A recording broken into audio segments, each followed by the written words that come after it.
नमस्कार, मैं हूं आपके साथ प्रियंका शर्मा। रिपब्लिक भारत के डिजिटल प्लेटफॉर्म में आप सभी का बहुत स्वागत है। जैसा कि आप सभी को पता ही है कि 16 दिनों का पितृपक्ष होता है और इन दिनों पितृपक्ष चल भी रहा है, लेकिन कुछ लोग इसको गंभीरता से नहीं लेते हैं और शायद वो जाने अनजाने में बहुत बड़ी भूल कर देते हैं और फिर बाद में उन्हें पता लगता है कि पितृपक्ष के दौरान उन्होंने कुछ बातों का ध्यान नहीं रखा।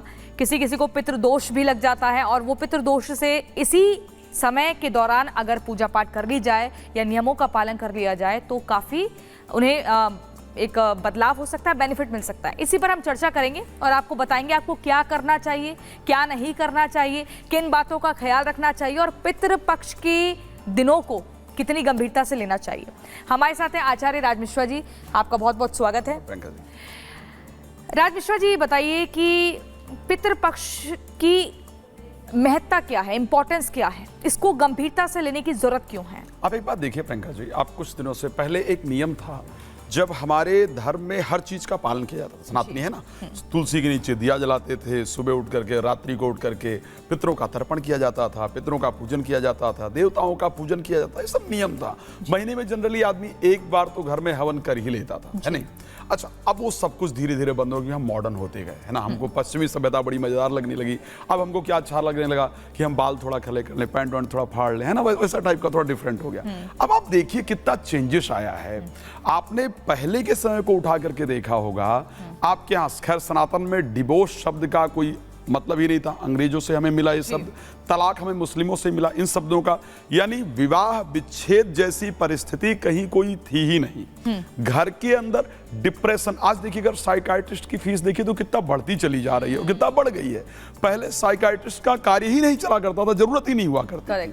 रीजन क्या था कि हम अपने सनातन को पूरी तरह से फॉलो करते थे। शास्त्र ये बड़ा स्पष्ट कहता है कि बाहर सफलता प्राप्त करने के लिए देव का पूजन बहुत महत्वपूर्ण है। अगर देवताओं की आराधना करेंगे, देवताओं की पूजा करेंगे तो आप जीवन में प्रसिद्धि प्राप्त करेंगे, सफलता प्राप्त करेंगे, जीवन के अंदर आगे बढ़ेंगे। लेकिन अगर पितृ संतुष्ट होंगे तो आपके घर के अंदर बेहतर परिस्थिति होगी। आप जो कमा कर लाएंगे उससे आपके घर में बरकत होगी, उससे जो भोजन करेंगे उससे परिवार के अंदर प्रेम उत्पन्न होगा। तो जब आप पितरों की आराधना नहीं करते हैं, पितृ आपके असंतुष्ट होते हैं, तो ये मैं नहीं कह रहा हूं, ऐसा नहीं कि मेरे वाक्य हैं, मैं अपनी तरफ से बता रहा हूं। ये विष्णु पुराण के अंतर्गत, मत्स्य पुराण के अंतर्गत स्पष्ट रूप से वर्णन है कि यदि आपके पितृ असंतुष्ट हैं तो ऐसी परिस्थिति के अंतर्गत आपके घर में क्लेह इत्यादि उत्पन्न होता है, घर के अंदर अशांति इत्यादि उत्पन्न होती है, पारिवारिक प्रेम आपका खत्म हो जाता है। घर के अंदर अगर आर्थिक परिस्थितियां देखी जाए तो चाहे जितना आप कमा लो आपके पास बचता नहीं है। और शास्त्र ने एक बड़ा सुंदर श्लोक कहा, अगर हम पितृपक्ष में इसकी चर्चा कर रहे हैं कि जले ना पिचाना श्राद्धा शाके ना करोतिया अमायाम पितृस्त से साप्यम दाता प्रयंतजा। पितृ बाकायदा इन 16 दिनों में इंतजार करते हैं कि मेरा जो वंशज है वो मेरी प्रार्थना करेगा। मॉडर्नाइज हो जाना कोई गलत नहीं है, मॉडर्नाइज आप होइए, लेकिन आप जड़ से थोड़ी ना आगे चले जाएंगे भाई। जड़ से जुड़े रहना तो इंपॉर्टेंट है ना। कुछ विदेश में अगर आप पहुंच गए हैं तो आप ये नहीं हटा सकते कि मैं भारतीय नहीं हूं। आपको अपने आप को भारतीय लगाना पड़ेगा, तभी आप कहीं ना कहीं अपने जड़ से जुड़े रह पाएंगे। बहुत सारे सवाल हैं आचार्य जी मेरे जहन में, जो मुझे लगता है कि आम जनता भी जानना चाहेगी। लेकिन देखिए, सबसे पहले हमें बता दें, देवी देवताओं ने भी ना पितरों को अपने से ऊपर स्थान दिया है। नवरात्रों से पहले पितृपक्ष आता है, उसके बाद नवरात्र की शुरुआत होती है। लेकिन आचार्य जी समझना चाहेंगे, जैसे जो लोग कई बार कहते हैं कि उनको पितृदोष लगा हुआ है, तो क्या ये सही समय है उसकी पूजा करने के लिए? और कैसे, जब अगर आप कह रहे हैं कि घर में आर्थिक तंगी रहती है, कलेश रहता है, ये पितृदोष के ही लक्षण माने जाते हैं, तो इनका उपाय क्या है और कैसे इनसे मुक्ति पाई जा सकती है? देखिए, सबसे पहले जो पितृदोष लगा होता है ना, पितृदोष आपके इस जन्म का नहीं होता है। अच्छा। ज्योतिष को एक आईना कहा गया, जो कुंडली है ना, वेद का छठा अंग है, चक्षु है वेद का, उसी से पता चलता है कि आपकी कुंडली के अंतर्गत पितृदोष है या नहीं है।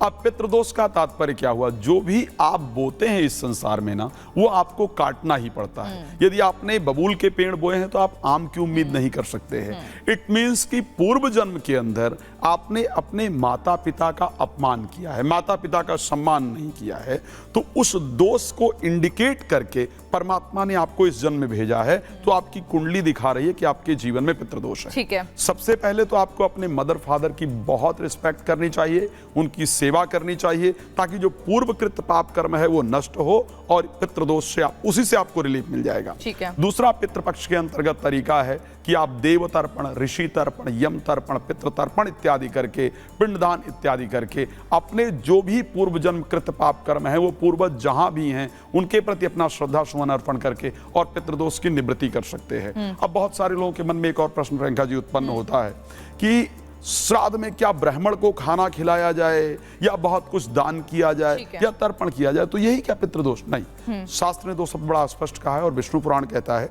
कि यदि आपका सामर्थ्य है, पितृ श्राद्ध में कंजूसी नहीं करना चाहिए। अच्छा। तो आप जितना अच्छे से कर सकते हो उसको कीजिए। अगर आपकी पॉसिबिलिटी नहीं है तो गाय को जाकर के हरा चारा खिला दीजिए, इससे भी आपके पितृ प्रसन्न हो जाते हैं। पक्षियों को दाना दे दीजिए। यस, तो ये जानवरों को खिला सकते हैं। कुछ लोग कहते हैं कि दही और पनीर दे दीजिए, कुछ भी। अच्छा इवन विष्णु पुराण कहता है, मैं तो अपने शब्द तो कुछ कह ही नहीं रहा हूं, विष्णु पुराण ये कहता है कि आप हाथ जोड़ करके, अगर आपके पास नहीं है तब, ये नहीं कि मेरे पास क्लब में जाने के पैसे हैं लेकिन बाकी मैं पितृ पूजन नहीं करूंगा, उस कंडीशन में नहीं। अगर आर्थिक परिस्थिति खराब है, आप हाथ जोड़ करके पितरों को श्रद्धा से प्रणाम भी कर लेते हैं तो भी पितर आपकी पूजा को। अच्छा, क्या ऐसा भी होता है कि पितृपक्ष में कोई भी जाए गया और बिहार के गया में जाकर वो पिंडदान कर दे और उसकी एक पितरों की पूजा होती है? कहा जाता है कि जब परिवार के माता पिता नहीं है तभी जाना चाहिए गया, ऐसा है क्या? इसके यस, बिल्कुल। जब तक पिता जीवित है तब तक पुत्र को गया इत्यादि जाने की आवश्यकता नहीं है, तब तक इवन पुत्र को तर्पण या श्राद्ध इत्यादि करने का भी विधान नहीं है। और माता पिता, अगर पिता नहीं और माँ है, हाँ, तो फिर जाया जा सकता है। पिता जब तक जीवित है तब तक पुत्र को गया श्राद्ध नहीं करना चाहिए। जगन्नाथपुरी इत्यादि जा सकते हैं, वहां पूजन इत्यादि कर सकते हैं।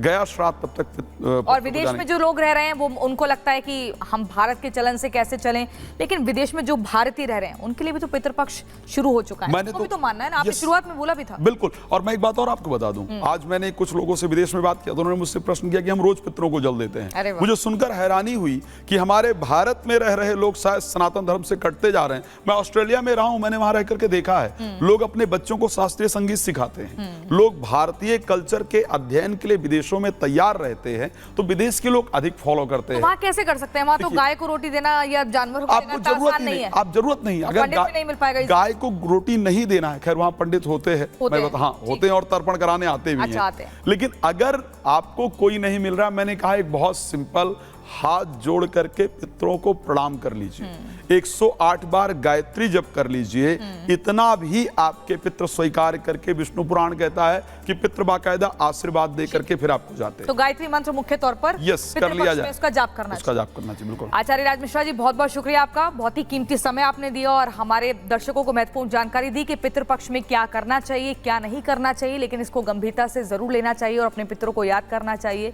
अगर आप सामर्थ्य हैं, आप सामर्थ्यवान हैं, तो जितना हो सकता है इसमें दान पुण्य करें, उसी का फल आपको मिलेगा। तो रिपब्लिक भारत के डिजिटल प्लेटफॉर्म में फिलहाल इतना ही। बहुत बहुत शुक्रिया।